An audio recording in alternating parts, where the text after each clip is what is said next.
Hello everyone, my name is Ishan and welcome to lecture number 8. Please consider the previous lecture, the one that I delivered for Thakur College, as lecture number 7. And in fact, today's focus is going to be on a few questions that came up during lecture number 7. So today's entire focus is going to be answering those particular questions, but in the form of a lecture. So let us begin, everyone.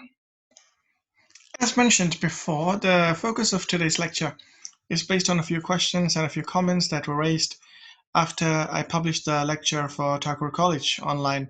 So thank you first of all for all your comments and queries. And if you look at the outline of those comments and queries, they were all about balancing the HDI and GDP growth. There was a question about sectors like IT, industrial manufacturing, infrastructure, and what role they played with living standards. And then with the above sectors, how could these sectors actually lift the standard of living in a democratic country like India? Well, the comment was that China could do it because of their political structure, but India's democratic structure may be a hindrance to achieve that particular living standard. It was also about inequality in the above sectors as an issue for the living standards that we plan to achieve. There was a comment about the role of liberal labor rules and how they could be very useful, and also about India investing heavily in agriculture and also horticulture and moving away from poultry and dairy animals. So these were a few comments which I will address in today's lecture. But first we'll go through a few conceptual understanding of important terms, what they mean and what role they play in a country's economic growth as well as living standards, and then we'll come back to the questions. Now, we talk a lot about GDP, and we know GDP stands for gross domestic product, but then there are three definitions of GDP as well. We have the GDP in which we use the P method, which is total value added from goods and services that are produced. So the focus is all on the total value that is added from the goods and services that are produced. Then we have the GDP using the I method, that's usually called income approach. That is the total income generated by employees and businesses plus taxes less the subsidies. And then we got the E approach, that is the expenditure approach. The GDP using expenditure is the total value of expenditure by consumers, businesses, and governments on final goods and services. So keeping these in mind, we will move on with a few other terminologies as well. Now, the most popular approach is the expenditure approach. And in the expenditure approach, we say GDP is made up of C plus I plus G plus NX, that is consumption, investments, government spending, exports minus imports, which is the net exports part. So in today's class now, in today's lecture actually, we will go through all these terms in a bit more detail and understand what exactly are they made up of. We also should bear in mind that GDP in some books or by some scholars is also called GNI, so that is the gross national income, but that is very particularly used when we're using the I approach, so the income approach of the GDP. That's where GDP and GNI could be used interchangeably. Whenever I use the term per capita, it literally means for averaged out for each person. So it literally means average. So GDP or GNI per capita literally means GDP per person. That literally means the average GDP or the average GNI for each and every person. Let us look at the first factor, that is consumption. So the household consumption in this case particularly refers to spending by households on things like rent, groceries, and utilities. It makes up the largest share of the aggregate demand. Now, the level of consumption by each household largely is dependent on their level of income. So that level of income is usually given by the alphabet Y. Household income is that is not spent, it is saved, so that is given as S. So that's what you can see here, Y, C, and S. When household income increases, household spending usually increases as well. So the amount of extra consumption for an extra dollar, extra rupee of income is called the marginal propensity to consume, the MPC. So these were a few terms that revolve around the C a part in the GDP, which is consumption. Then we have investment. So let's have a look at the investment part. In economic terms, investment refers to spending by businesses and households that increases the economy's capacity to produce goods and services.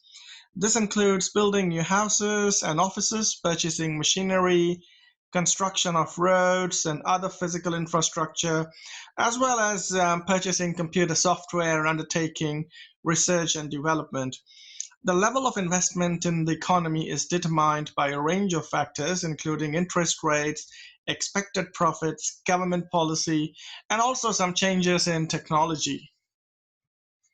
Then we come to the G in the CIGNX that makes the GDP, and that stands for government spending.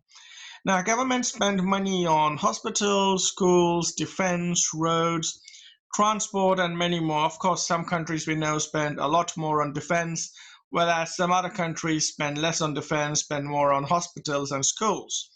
Government spending can be either structural or cyclical in nature. Now, structural spending is that occurs regardless of the state of the economy. So it includes, for example, maybe spending on education, health services, and defense. Other spending is more cyclical in nature. So the cyclical one, for example, is an economic downturn when the unemployment rate has increased. So there will be more government spending on programs to support the unemployed. So sometimes people might also argue that the stimulus package that is coming out in many countries due to the COVID-19 situation, which is actually aimed to help people losing their jobs and to save certain industries, that could be particularly the cyclical type of government spending as well. And then moving on to net exports, which in simple terms is exports minus imports. So net exports are made up of spending on exports minus spending on imports. The spending of imports is subtracted from that on exports because GDP measures production within a country and imports are produced overseas. So exports refer to goods and services that Indian businesses sell to other businesses. It could be any. If I'm talking about the exports of Australia, maybe I would say Australian businesses that sell to other businesses, households, or governments overseas. So that is exports. We know what imports is as well. They're goods and services that businesses, households, and the government buy from overseas. So that's basically imports, and then your net exports is exports minus imports. And the reason for going through all these factors in detail for GDP is many times, every now and then we hear people talk about GDP and GDP and GDP when they're comparing countries or when they are trying to compare the growth of countries. I totally understand that economic growth of a country is measured using GDP, and GDP is one of the best indicators to understand how the country is growing. However, as I mentioned in the lecture with Thakur College, GDP growth is not the only indicator that we should be focusing on. And for that simple reason, GDP doesn't cover a lot of other factors as well. So GDP is the main measure of economic growth, but it doesn't capture everything that adds value to the economy. One example is that caring for children is not included in GDP if carried out by their parents, but it is if it is done by a paid childcare worker. So GDP doesn't capture broader aspects of economic welfare of the nation's population. For example, if GDP rose by 2% one year, but the population grew by, let's say, 4%, right? So GDP grows by 2, population grows by 4%, then average GDP per person would have decreased. So similarly, GDP doesn't tell us anything about how evenly national income is split across the population. And there comes the question about inequality as well. Income may have increased for everyone or may have concentrated in certain groups. Finally, there are things that raise GDP but don't make the country better off. One example is that initial spending to replace buildings and infrastructure after a natural disaster.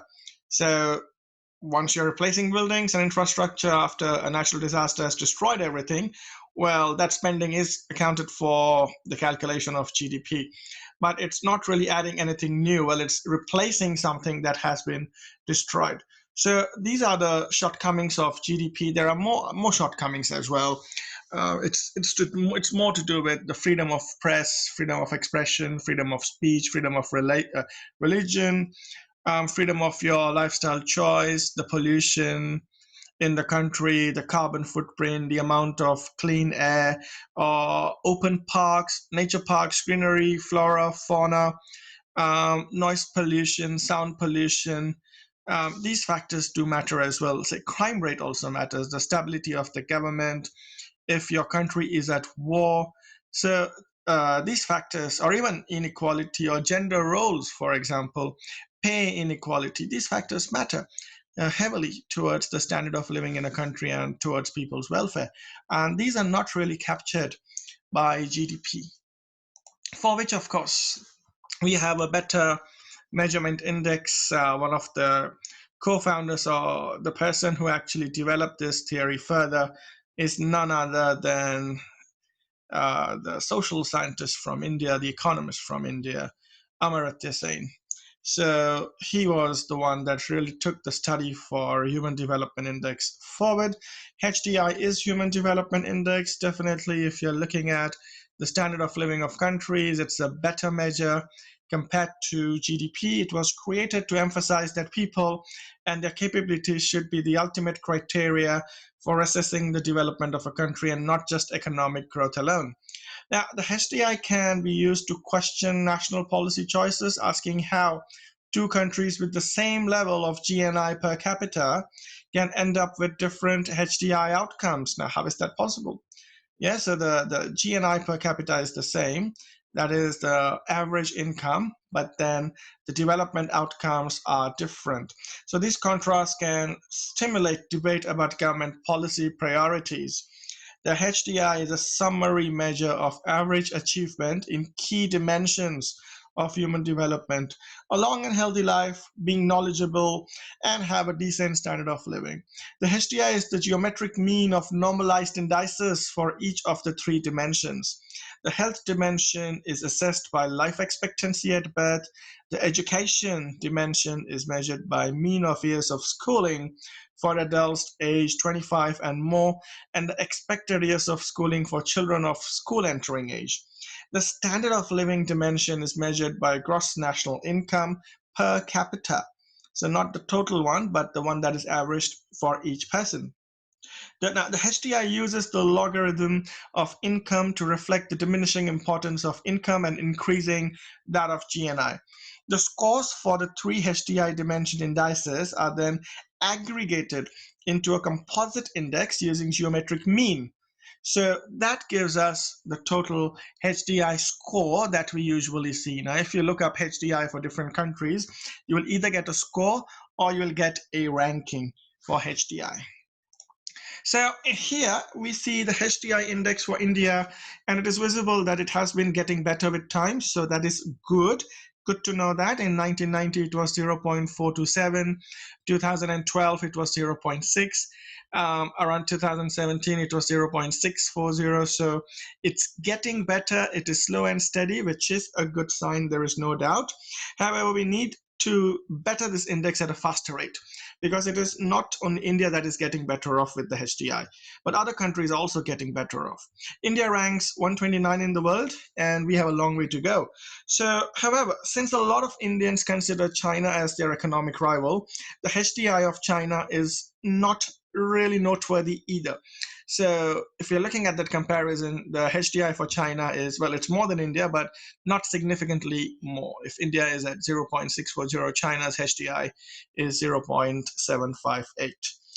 Countries like Norway, Switzerland, Ireland, Australia, Germany, these countries have been leading the ranking for HDI. Now, some people may argue that India is actually doing good within Indian standards and norms. However, the purpose of realizing the HDI is that the standard can actually improve. The standard that we are probably happy about is the standard that could improve and create a better life for people. Now, this could also be because people involved in such commentaries often lack field work and sometimes deep research, and also belong to those regions in India where HDI is actually high. And that's what we are going to see on this particular slide. We've seen earlier that on the previous slide, the HDI of India is around in the zero point 0.6 range. But then if you break it down to different regions, you'll see HDI of Kulu from Kulu Manali, is 0.888, almost zero point 0.9, and that of Chennai is 0.816. Bangalore is at 0.79, almost zero point 0.8. And then Ludhiana, Pune, Chandigarh, Mumbai, they all have a HDI in the mid and lower zero point 0.7 range. So overall, if you look at all these, I couldn't take each and every region, of course. I took out a few that I felt were worthy comparing. These ones are way more than what we have in India.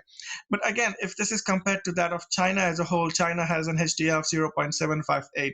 And some may say, well, Kulu or Chennai or Bangalore, it means that their HDI is better than that of China. But then if we break out Shanghai from China, we'll see Shanghai has a HDI that is almost comparable to that of Australia, and that is in the 0.9 range. Moving on. Now, let's look at a few areas to help improve the HDI. I have life expectancy at birth, expected years of schooling, GNI, population, employment to population ratio, homicide rate, skilled labor force. You can pause the video whenever you like and analyze these numbers in more detail. The life expectancy at birth of India is 69 years, 69.4.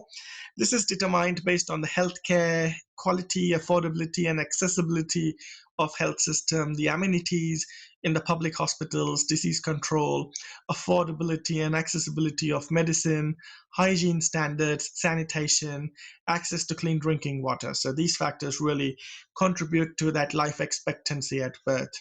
And if the Indian government could focus more on the public healthcare system, spend more percentage of the GDP towards health and welfare, and if Indians as well, the citizens, the people who reside in India, could follow cleaner hygiene standards in both homes and public places, it would be beneficial to increase the life expectancy at birth. Similarly, the expected years of schooling in India are 12.3 years. Hence, encouragement of education, interesting teaching methods, access to rural areas, and accessibility for rural areas could improve. Now, standards of government-funded schools could also improve. Child labor, in this case, needs to decrease because then we will have those children going to school. Organized crime to use children as street beggars needs to decrease. And see, this can be done with the law enforcers and the state governments because they have a role to play in this area. Now, there's pressure on some children to earn for themselves and for their families. That needs to decrease. The role of women in some conservative areas that is restricted to kitchens and farms also needs to change. We need better sanitation, water, toilet facilities, which will improve the schools and the number of students actually going to the schools. Many young girls avoid school due to the absence of toilets and access to water and sanitation. So while India is doing decently well with regards to GDP, these are the things that need improvement. The GNI per capita of India is also something that needs our attention because it's far behind. And this is also due to the high level of inequality in India's capital market economy. The blame should not, however, go entirely to a capital market economy. So let's not point fingers at a particular style of economy or a style of government, whether it's a capital economy or whether it's a capitalist country or a communist country. Let's not play the blame game because we have examples of both economies that have flourished and faced a collapse from both forms of economies. So the case should be treated uniquely as an Indian problem where the people and the governments need to work together towards a higher social cause and not personal gains. This low GDP per capita also shows that the outcome of productivity per person is low in India, and we need to benefit from higher technology, better motivation, and even distribution of hard work amongst workers and managers to boost the efficiency rate. Other factors that India could work on to improve HDI and their overall living standards are lowering the crime rate and having a reformed criminal and court system without the corruption that hinders the progress of the country. Another area where India needs to focus is upskilling the labor force. This is not possible if India produces millions of laborers and what we call in India as the labor class, the Kamgar category, who are immensely hardworking people. But if we are just producing millions of those and we are not helping them to upskill themselves, we are not helping the cause. India is extremely below the world standard and its competitors with regards to the percentage of skilled labor within the labor force as well. So skilled labor within the labor force refers to highly trained, educated, or experienced segments of the workforce that can compete or complete more complex mental or physical tasks on the job. So that percentage in India is pretty low. It's only 17.6%. So the skilled labor is often specialized and may require a prolonged period of training and experience, and that's where we could put our focus on. So with these focus areas, it could actually help India improve its HDI, but as we are doing so, we are actually also helping the GDP. So HDI and GDP could actually increase hand in hand. Now, let me move my attention to something more interesting to certain people. One of the comments on the last video was about India's fish exports and basically the fish industry. So let us understand more about this industry in India. India has set itself an ambitious target of achieving seafood exports of $7 billion by 2020 and $20 billion by 2030. That is up from a $5 billion that was in 2016.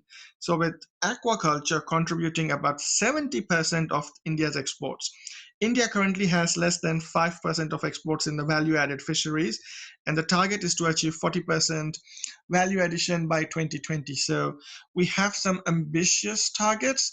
At present, we are not that close to those targets. So there are a number of deficiencies in fishery practices leading to inconsistency in the quality and stock levels, particularly in wild-caught commercial fishery.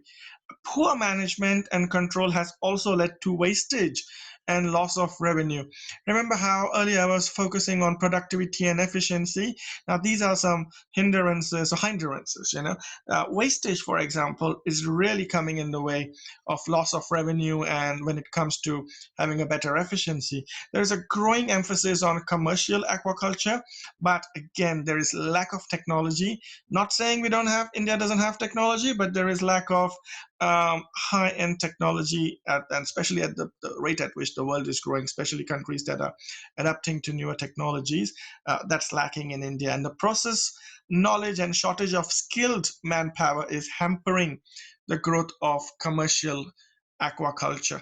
Now, looking at the numbers over here, it's pretty interesting. So this is what the exports are basically from different countries with regards to fisheries to the world. So India is doing pretty good. India is in the top 10 at fish exports worth 4.6 billion US dollars. Again, China is leading the table with 14.1 billion US dollars. So yes, let's see what we can do about this. Could India shape its aquaculture in a way that it really becomes a dominant industry? Could we get it to a world-class standard? Could we compete with the top 5 or the top 2?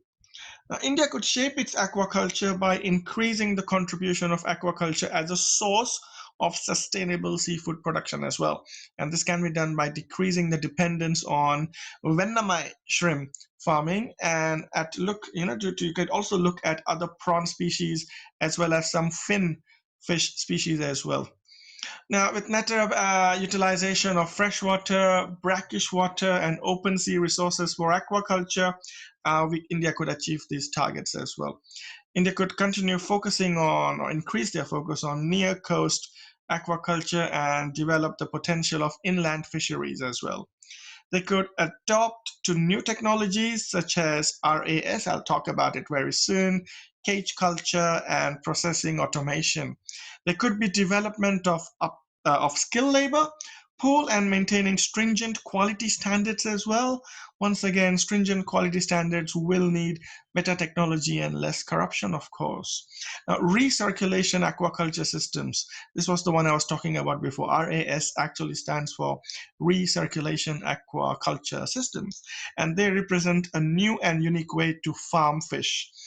Instead of the traditional method of growing fish outdoors in open ponds and raceways, this particular system of RAS, it rears fish at high densities in indoor tanks within a controlled environment. So that's how it works. After all, it's all about technology, isn't it? Technology plays a vital role in economic growth and it also creates skills jobs, skilled labor force in the economy. This is beneficial for both the GDP, HDI, and for pushing the country out of the comfort zone through constructive disruption to create a better future for the coming generations. So now let us look at a few high-end farming technologies that could be used. So drones, we can use drones for farming. Let us look at these agricultural drones. They are unmanned aerial vehicles used to help optimize agricultural operations, and they also help to increase crop production. Sometimes, depending on the model that you have, they can also monitor the crop growth and the temperature. So sensors and digital imaging capabilities are also added to these drones, and they can give the farmers a richer picture of their fields. Currently, there are 6 common uses of these agricultural drones, which I'll just let you know all the names in short. One is the soil and field analysis drones. Then we have the seed planting drones. So the drones actually go around planting the seeds in the fields. Then you have crop spraying and spot spraying drones as well. I've actually seen videos of the spot spraying drones, and they're pretty interesting. They're actually like those eagles. They're like hunters. They go around your farms, and the moment they spot the insects, the pesticides, sorry, or the insects, they actually pinpoint at those insects and shoot them with the laser. So overall, your crop is not damaged.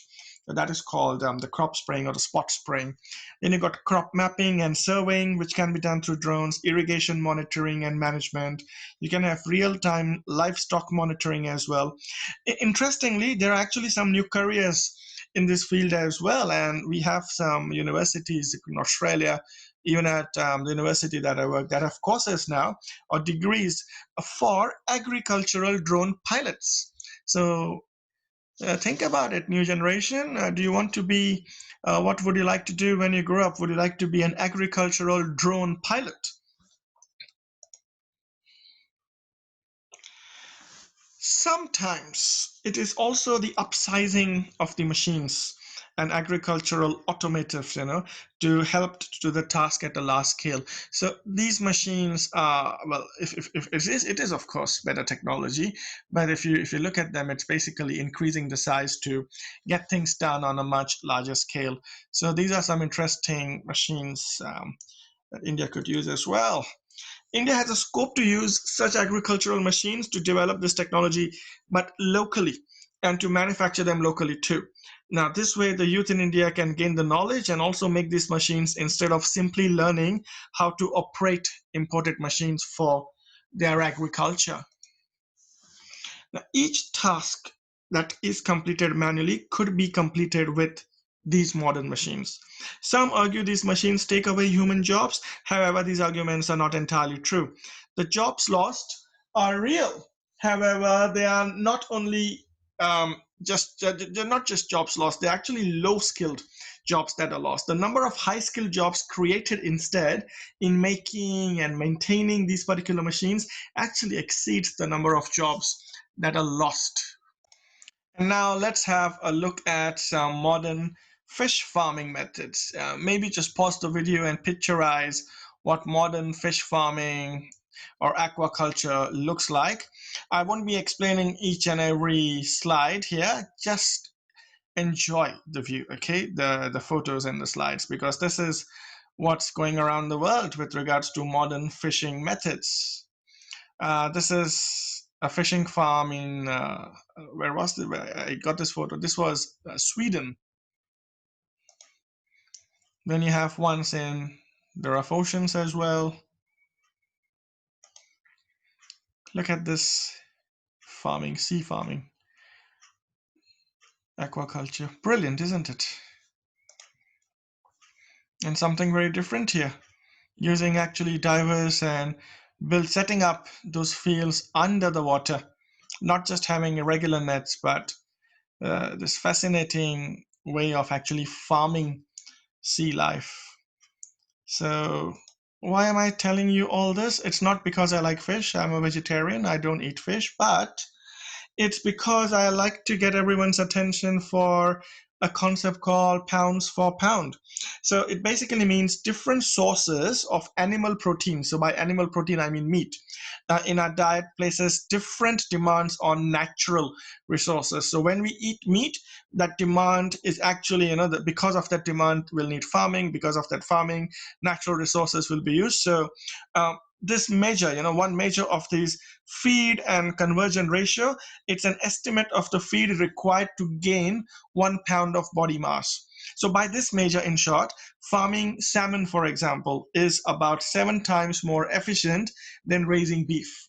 So it shows us the importance or the way to go about fishery in the future. Hence, with technology and with an intense focus on fishing, India could well be contributing to the development via upskilling of technological know-how, but also boosting their exports and the growth and improving their green credits, such as and all this, with sustainable solutions and by exploiting the brilliant coastline that we have. So this is something that we really could look into. And now let me get back to the focus for today. Today's lecture was based on some interesting questions raised after publishing the previous lecture for Thakur College. Most of the answers would have been answered by now through the previous slides, whereas some responses don't need that detailed explanation anymore because their backdrop is already covered in my lecture so far. So let us look at those questions quickly and I'll pass on a few comments. So one was about balancing HDI and the GDP growth. So yes, it is possible since GDP is a part of HDI, but it's actually the GDP per capita. So more focus is needed towards GDP per capita or GNI per capita and other factors in healthcare and education, which also have a scope to contribute to both GDP and standard of living at the same time. The other comment was about sectors like IT, industrial manufacturing, infrastructure, hospitality, and how could those link with living standards. See, these sectors can grow and create more skilled labor jobs. These sectors can use more technology. It could be both quality and quantity in which they could grow with higher skills sought after. More push will be for education and better the living standards in the long run for those people seeking those newer skills that are required in these industries. So it's a win-win situation from both productivity, efficiency, growth point of view, and also for upskilling the youth and the new generation of the future and improving their living standards at the same time. The other part was about these sectors that I just spoke about. How would these sectors lift the living standard in a democratic country like India against the one that is in China? So the comment was it's probably, not definitely, but probably easier for countries like China, where the government can implement certain rules and regulations, no questions asked. But in a republic, democratic country like India, probably that could pose a challenge. So, how do we go about lifting a standard in a political system or economic system like India? So, my comment, well, basically, yes, it is easier for China, no doubt, to maintain a certain standard of living because of the government. However, they're not doing that great. Okay, so they're doing better than India, no doubt. So when people compare, we have to know the ground reality as well. So it's not but again, it's not about just doing better than one country. It's about how they're doing overall. So overall, they're not doing that great as much as some developed countries. Besides, I've also shown how some cities measure differently with the HDI and how some communist countries are doing worse. So Cuba is an example where a certain style hasn't worked well, as we also have democratic and free market countries like Sweden that are doing great as well. So we have examples and both types of markets where there are success stories and there are failure stories. India, I've said this before as well, India needs to focus on the deep-rooted corruption at governmental level and people level as well, within the communities. People need to micromanage their contributions to the country as well. So not just blame the government, but also look at their own contributions to their smaller communities and neighborhoods and the structures in which they are living. So that's going to help the country out. There was another comment about inequality in the above sectors, and if inequality was an issue for living standards, definitely. Inequality is an issue, and there is no easy way out. There's no easy solution for this. There's no science formula for this. It is deep rooted once again, and even if India has a free market economy, there is a need for increased government intervention and state control over a few industries. The issue once again is that not just about the intervention and state control, but of such governments eventually turning to corruption again. So that's a concern, and that is something to look out for. Inequality is also deep rooted in the communities. So let's not just blame the governments. It's in the people, it's in the communities, it's in the class systems of all religions in India. So we are not talking about a particular religion with a class system. With deeper study, I'm sure everyone knows very clearly almost all religions in India do have a clear class system, even if they deny so. So that's another problem as well. And if sectors grow, they may not necessarily hinder each other. So that was another comment about sectors coming in the way of each other. So I don't necessarily think so, because some might, but instead think about the Venn diagram, the overlapping part. So many industries actually complement each other as well, and we could actually focus on the industries and sectors that complement each other for a healthy competition and a healthy growth together. It can assist our country in a 360 degrees way, a 360 degrees development and growth for India. There was a comment or maybe a question about the role of liberal labor rules in the country and how they would play a role. Well, see, liberal labor rules work.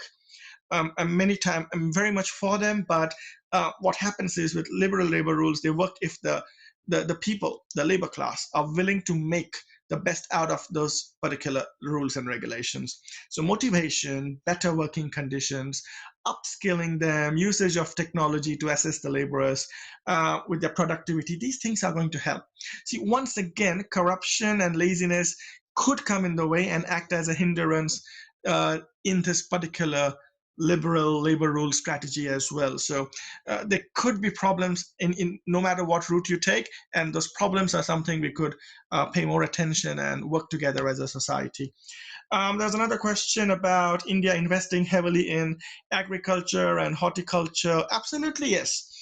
India could, and that's the reason why I really focused on the sea fishing part.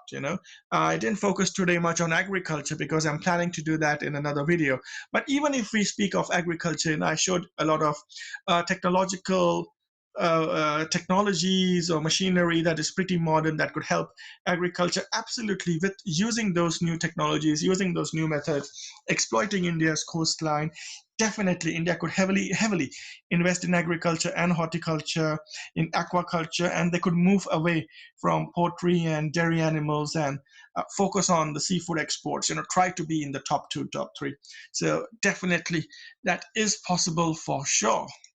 So I'd like to end this lecture. It was much longer than the usual one, but I hope you enjoyed it. So thank you very much. And please don't forget to like and subscribe to the YouTube channel. So if you do so, you will get my updates. And yes, feel free to comment on the YouTube channel as well, so other people around the world could interact with you. So take care, stay safe, and I'll see you in my next video. Bye-bye.